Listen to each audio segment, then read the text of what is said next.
I don't think I ever really believed everything.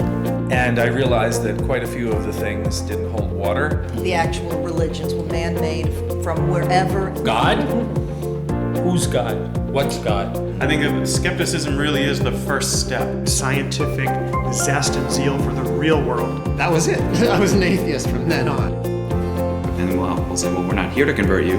We're here to let other people know that they're not alone, basically.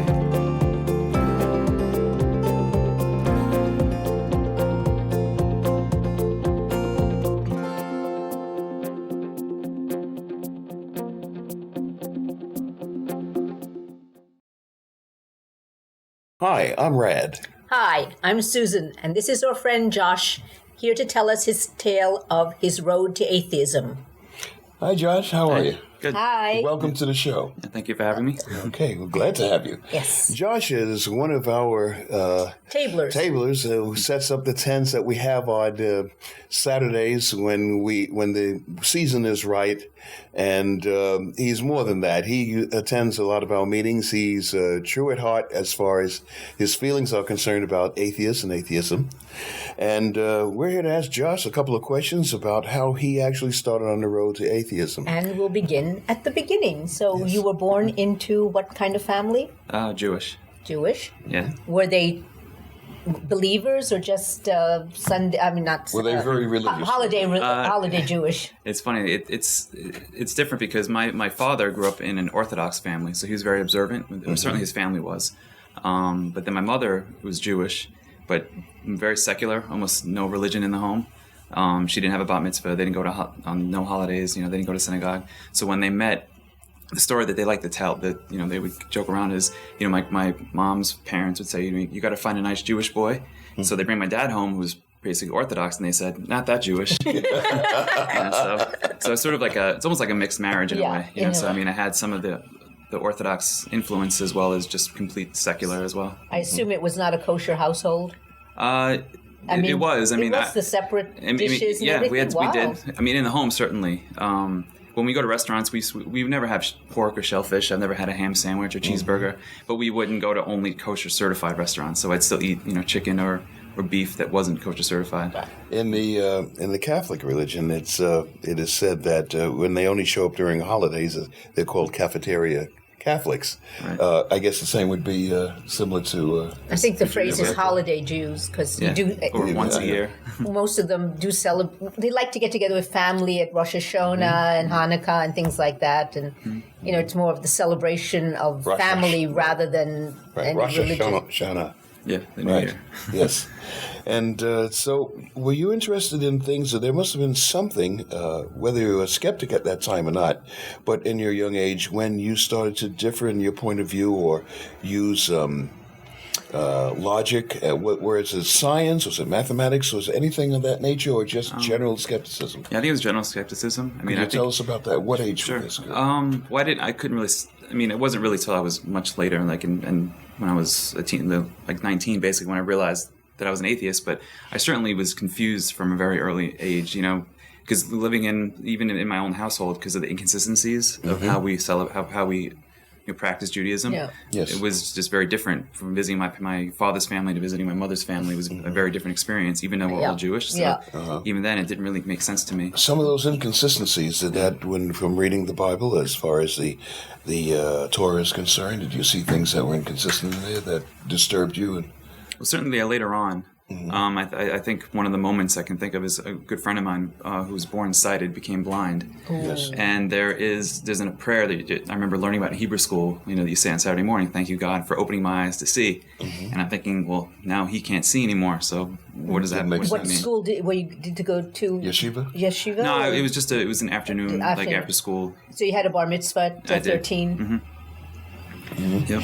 And when you started to have these feelings, did your parents in any way encourage that, or not so because of your father? Yeah, my father definitely was not happy about it. I can imagine. I'm very lucky. Like, there's no way he never at any point really acted like he was going to disown me or anything. There was never any violence or never even any yelling. He he was very disappointed, And when and I'm lucky I met a woman who I've now been married to for almost 10 years.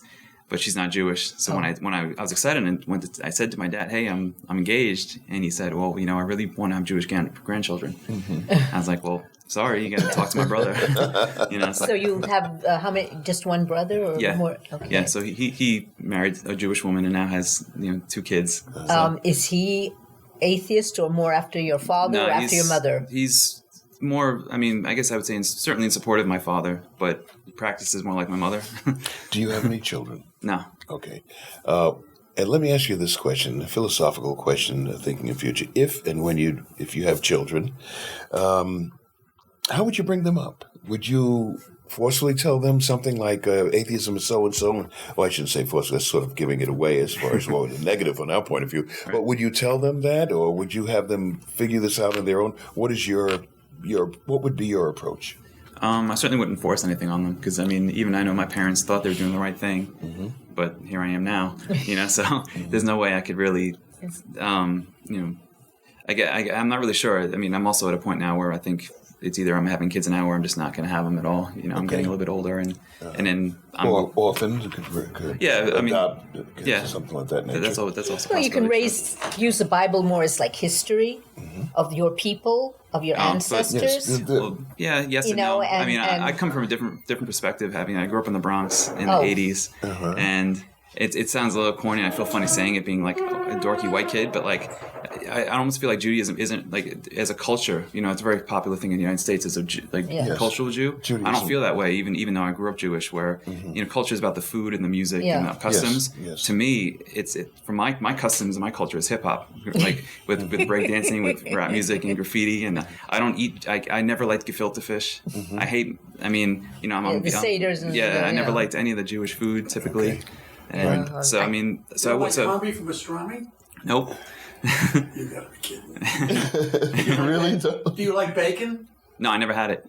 I never had bacon. You never ate bacon? Nope. Well, and that's because I was kosher. But then I became vegetarian when I was in college. And then that's the reason why. And then I've been vegan for many years too. So now there's no going back. Yes. Okay. Is there anything about science that have helped to foster or make firm your disbelief and through scientific facts, et cetera, et cetera? Anything like that that might have occurred in your lifetime? I wouldn't say science. Science certainly means a lot to me, but I guess I never felt that my belief in science was ever threatened by religion. Okay. It never occurred. I never used it. I never saw it that way. You never saw it confirmed your beliefs or anything like that? Not through facts. Well, no, certainly facts. And I always liked mathematics, but I guess I never really thought about it in contrast to religion. Well, I just always had them a good separate. example of that is, for example, in astronomy, you would think of Genesis, and you think of the Earth and the heavens. The heavens were made on day 4, and that's a lot of stars, to say the least. And just little old Earth took 5 days to make. Something like that might have come across in your mind. No, and the reason why I say no is because I just never took the 7 days seriously enough to consider that to be true over science. You sort of became out as an atheist or realized you were an atheist. Was it a particular event or was it just gradual? Well, I certainly think there's a lot of it was gradual. Yes, like growing up in my neighborhood where I was the only Jewish kid. So that was, and like I said, with my family having this kind of inconsistent way of practicing. Yes. But then also mentioned my friend who became blind, and he was a devout Catholic. And I'm thinking he's really devoted his life to Catholicism, and now, if anything, he should see. Yeah, so it was just it certainly was out of anger at first. It was like, I hate God, but then like, how can I hate something that isn't there? Yes. And that's basically where and then at that point too is when I was comfortable enough to come out. So that was around age 19, 20, somewhere around there. In your livelihood, in your history of growing up later on, after 19, when you started to work, did you have any problems as far as your family is concerned or jobs are concerned as far as ostracism is involved? Luckily, no. Certainly with my family, it was definitely weird with my family when I met my wife and we were engaged because, again, my father's family is Orthodox. And one of my dad's cousins actually wrote me a letter. Had written a handwritten letter, and then with the letter was a Xerox copy of some article from a Jewish magazine. And the handwritten letter said, I hope you're not making a mistake. And then the article was basically from Hadassah. I don't know what it's from exactly, but it's a magazine. Yeah, no, it's saying it was a story of this young man who was going to his wife saying, or to his rabbi saying, "I met the girl of my dreams, but she's not Jewish. What do I do?" And then the rabbi proceeds to tell this procedure. Yeah, well, not the changer. It says a Jew should only marry a Jew. So this is what my cousin is basically telling me. Yeah. Right. So of course, my wife, my fiance at the time, she was furious and did not feel welcomed at all, and it was a pretty tough time for us. So were you married in a synagogue or church, or at the Justice of the Peace, or City Hall? We actually eloped, just the two of us, down to the Caribbean, which is amazing, and it's almost 10 years. We have no regrets at all.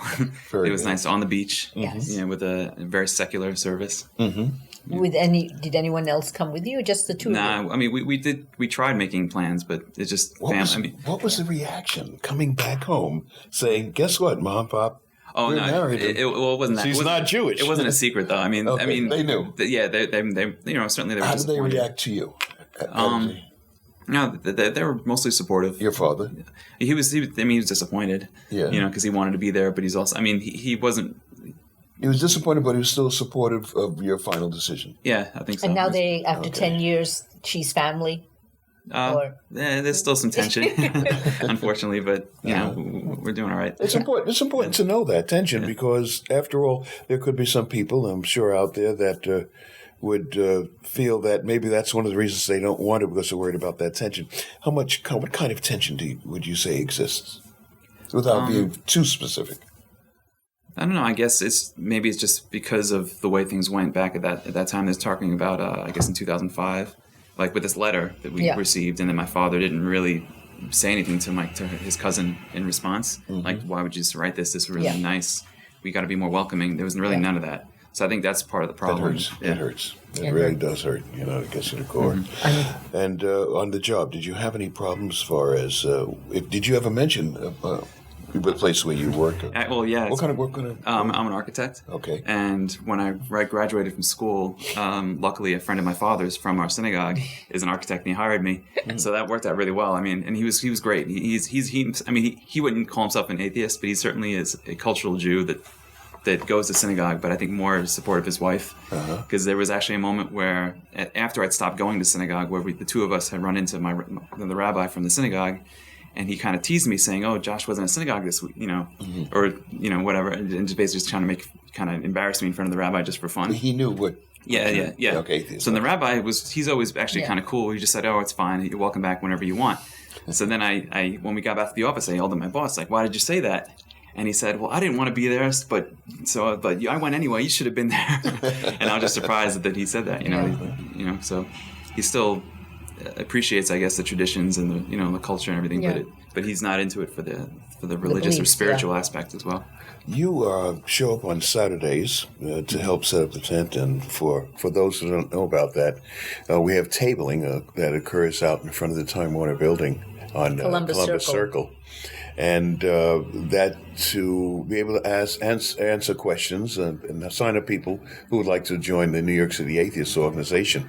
And Josh is instrumental for helping setting up the tent there and sitting down and answering questions of those who have doubt in their mind. Your experience working at that, doing that volunteer work, could you tell us a little about that? Sure. What you like about it, what you don't, whatever you found is interesting. Yeah, I love it. The main reason why I do it is so that people can know that they're not alone. Like often when we experience is when we're standing out there with our signs, people that are religious or believers will see us and feel threatened, and they'll say, you can't convert us, and we'll say, well, we're not here to convert you. We're here to let other people know that they're not alone, basically. And basically, what we stand for is the separation of church and state.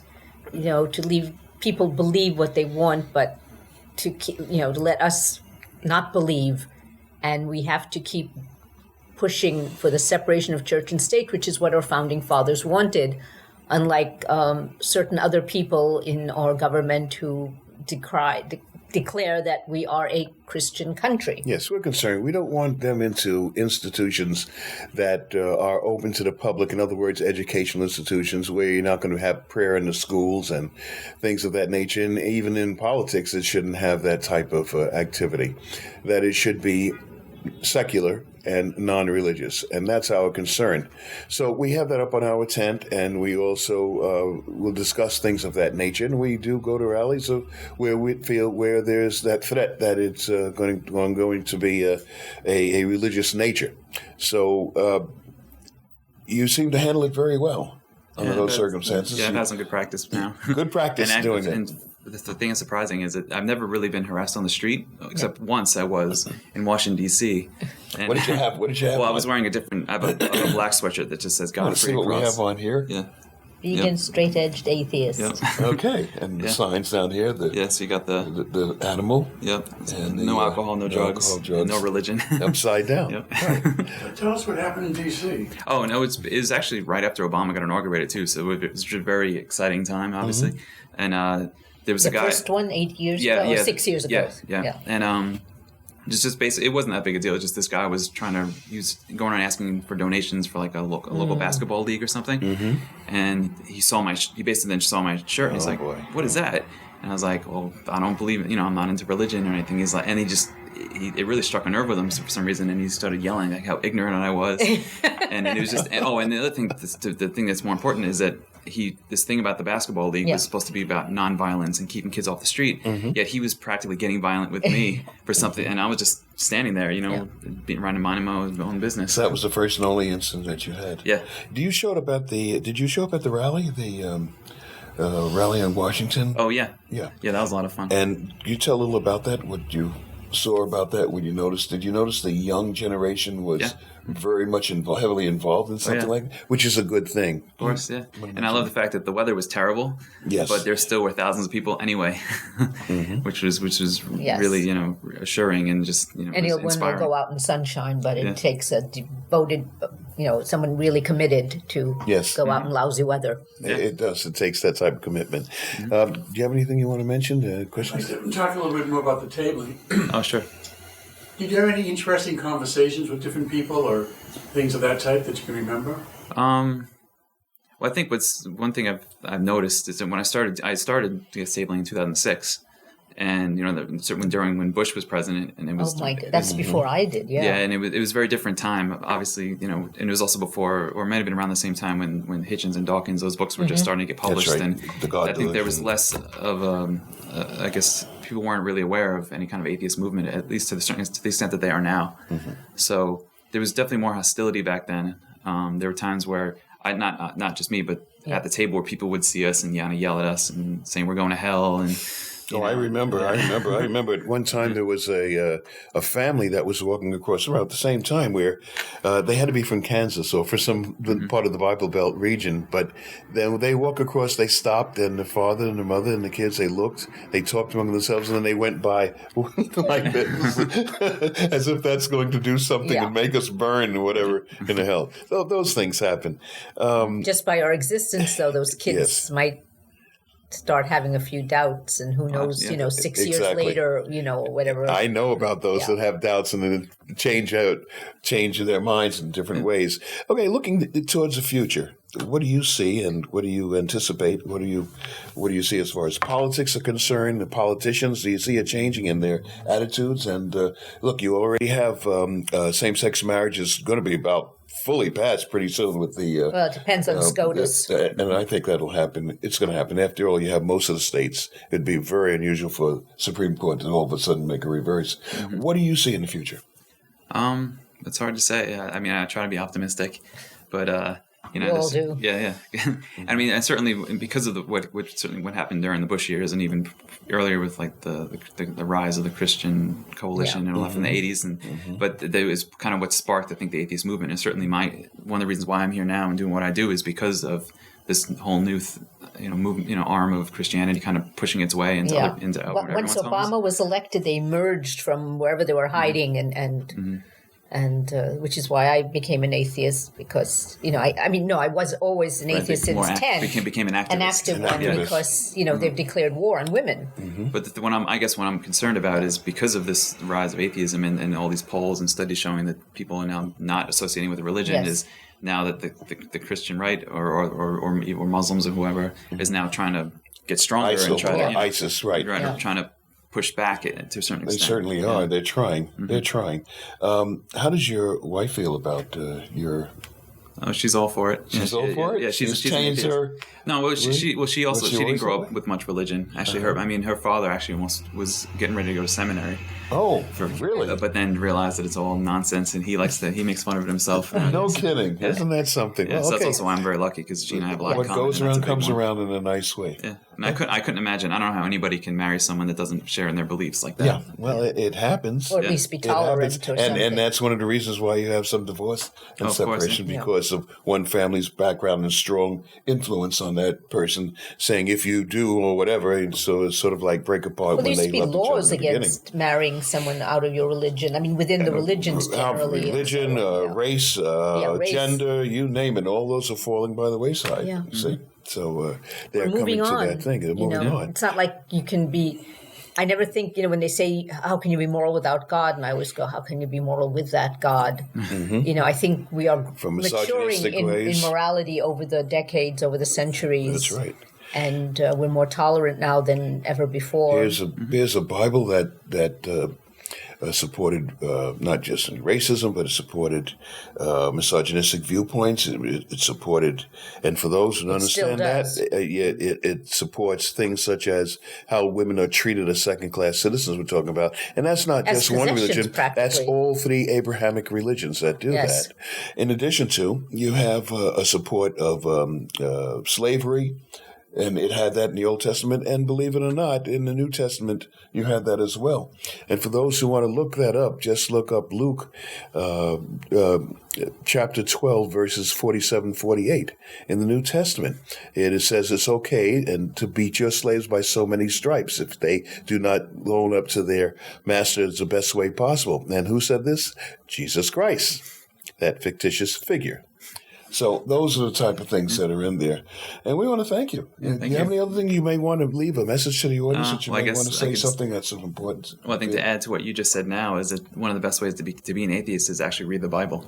Yes. Because most people that say that they're believers and they've actually read it, and if you Yes. actually read it, you'll find that there's They really cherry horrible pick. things in it. They cherry pick their pastors or That's priests, right. cherry pick and tell the good parts, So and yet true. there's so much. That's it. Isn't that something? Yes. Josh, I want to thank you very much. Thank you. It's a pleasure having you with us having me. and being a partner with us And when we'll- we have our tabling. And we're looking forward to seeing some of you folks join us when we have tabling on weekends or Saturdays. And not only that, but we also have meetings the second Sunday of the month where we have the brunch. And that occurs at the press box in New York City. And there's more information that will come on the screen to tell you about these things and when we have our monthly meetings. Thank you very much, Josh. Thank you. It's a pleasure. Whatever we once were, we are no longer a Christian nation, at least not just. We are also a Jewish nation, and a Muslim nation, and a Buddhist nation, and a Hindu nation, and a nation of non-believers. And even if we did have only Christians in our midst, if we expelled every non-Christian from the United States of America, whose Christianity would we teach in the schools? Would it be James Dobson's or Al Sharps's? Which passages of Scripture should guide our public policy? Should we go with Leviticus, which suggests slavery is okay, and that eating shellfish is an abomination? Or we could go with Deuteronomy, which suggests stoning your child if he strays from the faith? Or should we just stick to the Sermon on the Mount, a passage that is so radical that it's doubtful that our own Defense Department would survive its application?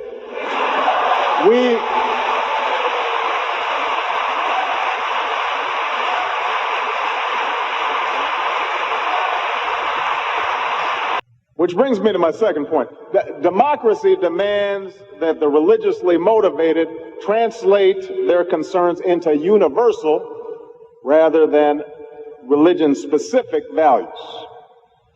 What do I mean by this? It requires that their proposals be subject to argument and amenable to reason.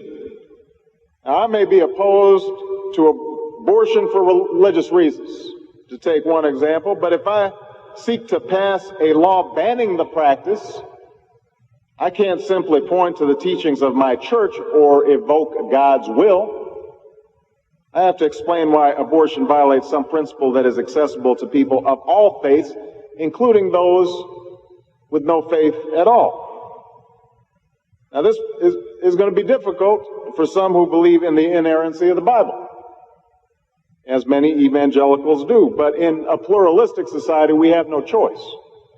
Politics depends on our ability to persuade each other of common aims based on a common reality. It involves compromise, the art of what's possible.